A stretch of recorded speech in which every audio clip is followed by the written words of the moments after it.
السلام عليكم ورحمة الله وبركاته. Twongeye kwikinga ku Mana isumba byose Allah tabaraka wa taala, waturinde shitani w'igicibwa, ku izina ry'Imana y'impuhwe y'ibambe, ishimwe ikuzo ibisingizo byuzuye nta wundi bikwiretse Allah tabaraka wa taala, Imana umugaba mukuru w'ikirenga w'inema, dusabira amahoro n'imigisha intumwa Muhammad sallallahu alaihi wasallam ko byamusakaraho we n'abasangirangendo bitanze. Abana b'Islamu, twatangiye gusobanura ibijyanye n'igisibo, waliyuma inshallah turaza gukomeza kubigisha ibijyanye n'igisibo. Ubushize twasobanuye mahiyat as-siyam, ibijyanye n'uburyo igisibo tugomba kucyumva mu buryo bubiri, yaba mu buryo bujyanye n'ururimi rw'icyarabu ndetse no mu buryo bujyanye na sharia. Wa amathani, icya kabiri twasobanuye n'urwego igisibo gifite muri iri dini. Icya gatatu twabigishije ni ibijyanye n'intumwa y'Imana Muhammad sallallahu alaihi wasallam Ramadan yasibye, ndetse kandi n'igihe rino tegeko yariherewe. Ibyo byose twabisobanuye. Twanabigishije ibijyanye n'ibyiza byo gusiba, ndetse kandi tunababwira ibijyanye n'ubugenge buri mu gusiba, impamvu n'ubugenge bwatumye Allah tabaraka wa taala ategeka igisibo. Wa amma nuqtatu ukhra, ndipo twaganiyeho ni ibijyanye na kondisiyo n'ibisabwa kugira ngo gusiba bibe itegeko ku muntu. Ikindi twababwiye ni icyo mufti agenderaho atangaza yuko dusiba cyangwa dusibuka. Ikindi twababwiye ni ikijyanye na niyatu sawm, itegeko rirebanye no gusiba ukwezi kwa Ramadani, naho bitandukanira no gusiba igisibo cy'umugereka. Waliyuma inshallah uyu munsi turaza gukomeza kubigisha impamvu zituma umuntu ashobora kujya ku manywa ya Ramadani. Abana b'Islamu, nubwo igisibo ari itegeko, ariko hari impamvu umuntu agira zishobora gutuma ajya ku manywa ya Ramadani. Impamvu ya mbere, kugira ngo twihute, ni impamvu y'uburwayi ariko bukira.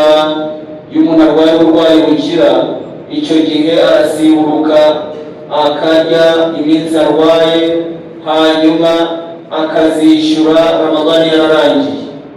Icyo ni icya mbere. Iyo ni impamvu ya mbere ishobora gutuma umuntu ajya ku manywa ya Ramadani. Impamvu ya kabiri ni impamvu igendanye n'urugendo. Wa amma safar, ibijyanye n'urugendo, umuntu yemerewe kurya igihe yagiye mu rugendo. Wa yajuzu lahu, biranemewe yuko ashobora gusiba. Qala azza wa jalla, Allah tabaraka wa taala agira ati, wa an tasumu khayrun lakum in kuntum ta'lamun, ngo kandi muramutse musibye muri ku rugendo nibyo byiza kuri mwe yaba mwari mubizi. Falhukumu huna mukhayyar, itegeko rifitemo amahitamo. Fa imma an tasum, ko ushobora gusiba. Wa imma an tuftir rukhsatan, cyangwa ukarya kubera ko ufite uruhushya.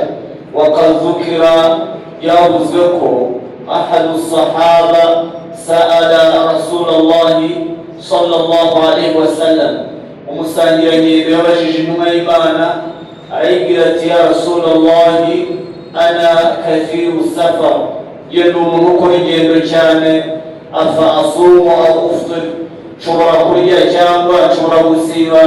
Intumwa y'Imana Muhammad sallallahu alaihi wasallam iramubwira iti, laka fi dhalika khiyarun, ufite amahitamo yo gusiba cyangwa kurya.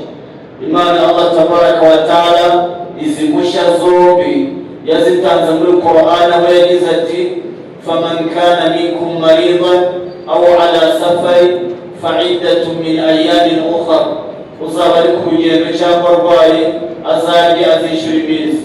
Wa amma al-udhru al-thalith, naho impamvu ya gatatu ishobora gutuma umuntu ajya ku manywa ya Ramadani ni ibijyanye n'imihango ndetse n'ibisanza umuntu yari mu mihango cyangwa umukobwa cyangwa mu bisanza agomba kurya akazishyura iriya minsi.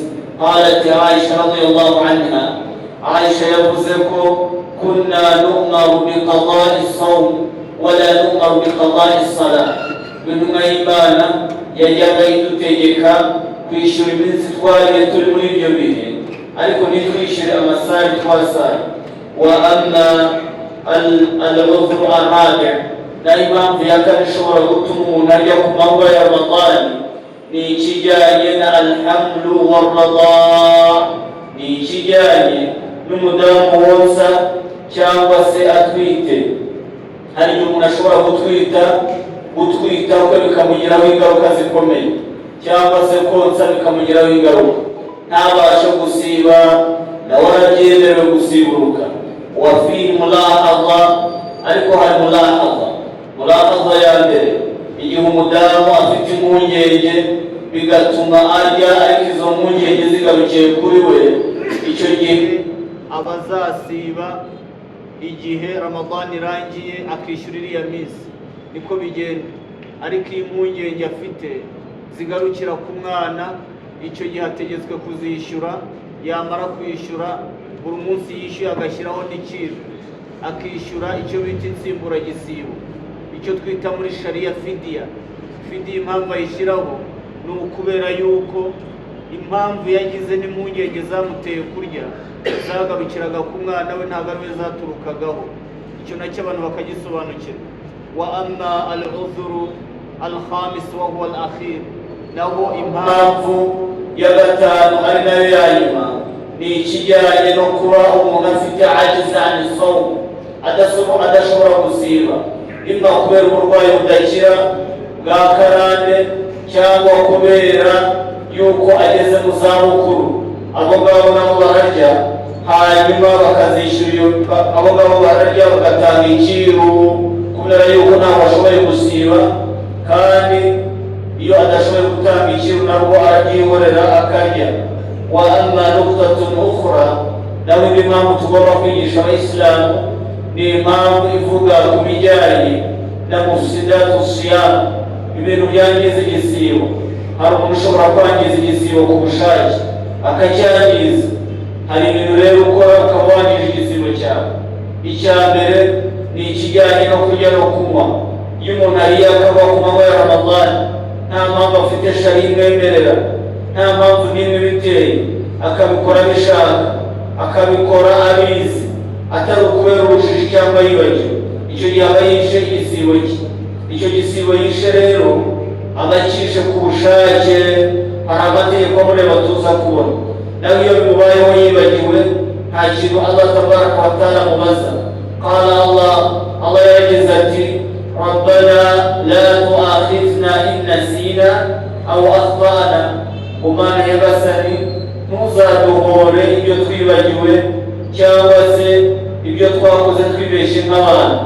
Iyo yibeshe nta kibazo, ariko iyo abikoze ku bushake igisibo cye kiba cyangiritse.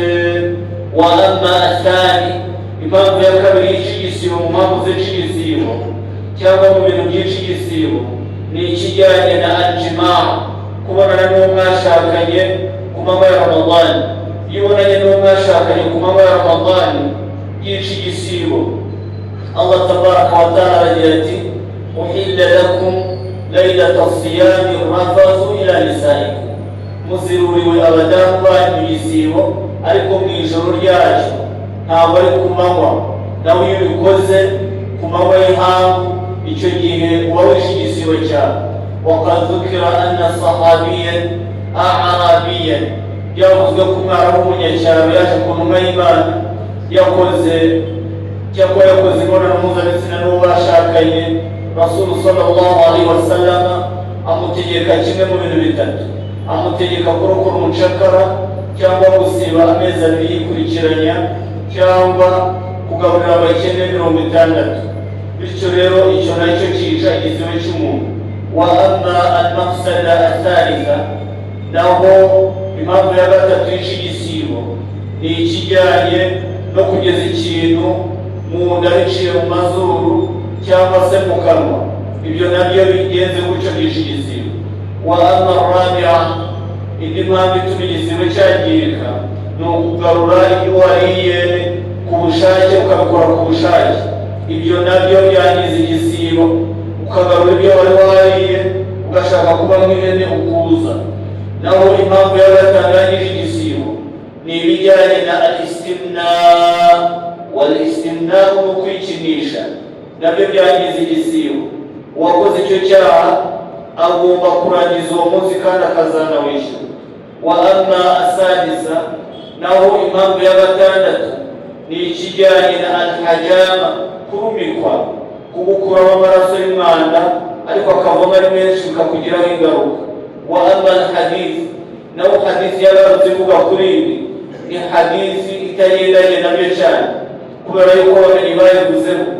Qala alayhi salatu wassalam, afṭara al-hajimu wal-mahjum. Intumwa y'Imana Muhammad sallallahu alayhi wa sallam yaragize ati, urumika n'urumikwa bose barye. Icyo gihe impamvu y'iyi hadithi ni uko intumwa y'Imana Muhammad sallallahu alayhi wa sallam yaciye ku bagabo babiri wanasengenya watu barimo baravuga abantu. Intumwa y'Imana irababwira, turirumika n'uriya urumikwa bose barye.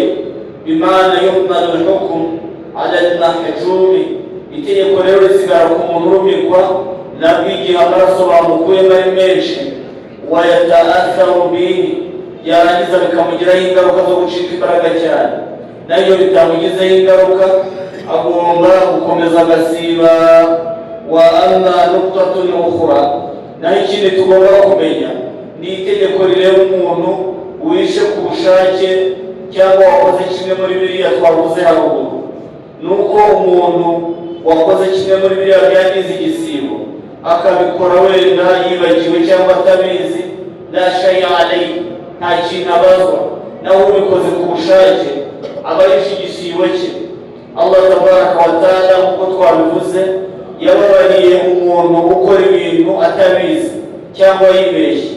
Na Rasul sallallahu alayhi wa sallam muri hadith abayisilamu bazi yaragize ati, uzibagirwa akarya cyangwa akanywa ajya akomeza asibe, kubera yuko Allah tabaraka wa ta'ala niwe umukoreye ibyo ngibyo, niwe umweshe kanamurishije. Ubikoze yibagiwe nta kibazo, naho wawe ubikoze abizi ku bushake, uwo nguwo ategetswe gusaba Allah tabaraka wa ta'ala imbabazi, kubera yuko wakoze icyaha gikomeye cyane, kandi ategetswe kuzishyura uriya munsi. Wa inkana bijima'i, iyo hajemo kubonana imibonano, icyo gihe yongeraho ikintu twavuze muri kimwe muri biriya bintu bitatu. Kandi ahera ku cya mbere akajya ku cya kabiri. Ahera ku mucakara yamubura agasiba amezi abiri yikurikiranya, yaba bidashoboka akajya kugaburira abakene 60. Ibyo ngibyo abamenye twarabaje batubwira yuko bireba na wa wundi utarashatse, bose birabareba. Wa amma nuqtatun ukhra, indi point tugomba kumenya mu Islam ni ibijyanye no gukoresha inshinge kandi wasibye. Inshinge zirimo ibice bibiri, hari urushinge rugaburira umubiri, hari n'urushinge rutagaburira umubiri. Urushinge rugaburira umubiri umuntu ategetswe gufutura, ni ukuvuga igisibo kiba cyangiritse. Naho urushinge rutagaburira umubiri bagutera bagira ngo bapime amaraso cyangwa bapime uburwayi, urwo ngurwo ntabwo rwica igisibo. Ibyo nabyo Abayisilamu bagomba kubimenya. Wa amma nuqtatun ukhra, ikindi tugomba kumenya nk'Abayisilamu ni ikijyanye no gukoresha al-bukhara aw al-bukhara, ikijyanye no gukoresha ipombo. Ipombo umuntu uyikoresha ntabwo byinshi igisibo, keretse ntabwo byinshi igisibo, ariko ni byiza kuyikoresha ku masaha yo gufutura. Wa amma nuqtatu ukhra, ikindi mugomba kumenya ni ikijyanye no kuvoma amaraso. Iyo amaraso avama mu muntu ari menshi, cyane cyane nk'amaraso y'ubwitange, ayo ngayo y'ufuturu bihi, umuntu agomba gusiburuka igihe byamugizeho ingaruka iremereye, yumva atashobora gukomeza gusiba arasiburuka. Ni byiza ariko kuyatanga nimugoroba igihe hatari impamvu isumbiriza. Wala yajuzu lisa'im, ntabwo ari byiza kuyatanga ku manywa ya Ramadani. naho amaraso makeya bafata wenda kugira ngo bapime uburwayi ntabwo ayo ngayo atuma usimbuka. Wa amma nuqtatu qabla al-akhira, naho kuwa ibanziriza ya nyuma ni ikijyanye no kugutera amaraso bitewe n'uburwayi cyangwa kuba watakaje amaraso menshi, muganga akanzura yuko ari guha amaraso. Icyo gihe iyo bigenze bityo urasimbuka kubera yuko bifatwa nk'aho wariye. Wa amma al-akhir, naho kuwa ya nyuma ni ikijyanye n'umuntu ufutura yibeshye ashidikanya cyangwa akagira ko ashidikanya. Zakara ahlul ilmi, abamenyi bavuze yuko umuntu ufutuye ashidikanya yuko izuba ryarenze ategetswe kuzishyura uwo munsi. Wa dalilu ala dhalik, dalili y'ibyo ngibyo nuko aslul hukum baqa'u nahar, nuko hakiri amanywa aracyahari. Iyo rero agiye abafutura ayo manywa agihari avuga yuko yibeshye, ntabwo sharia imwemerera, uwo munsi agomba kuzawisha. Wa amma ani suhur, naho ibijyanye n'idaku, muri iyi daku yibeshye akekeranya ko bwakeye cyangwa butakeye, uwo we ni ma'zur, uwo ntabwo umunsi awishyura kubera yuko aslul hukum baqa'u layl, kubera yuko mwibero w'itegeko nuko hakiri ijoro. Bityo rero abayisilamu bakwiye kumenya amategeko y'igisibo, bakayasobanukirwa, bakayakora ala ilmi la ala jahl, bakayakora bayasobanukiwe, apana kuyakora mu bujiji no kudasobanukirwa. Dusanga Allah tabaraka wa taala aturinde gutatira kandi adufashe iki gisibo azakitwakirire n'ibyiza byacyo bikubiyemo. Innahu waliyyu dhalika wal qadiru alayhi.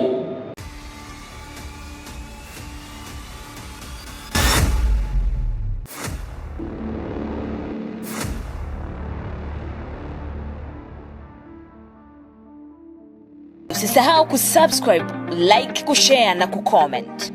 Baada ya kusubscribe, bonyeza alama ya kengele ili kupata taarifa kwa kila video inayopanda online.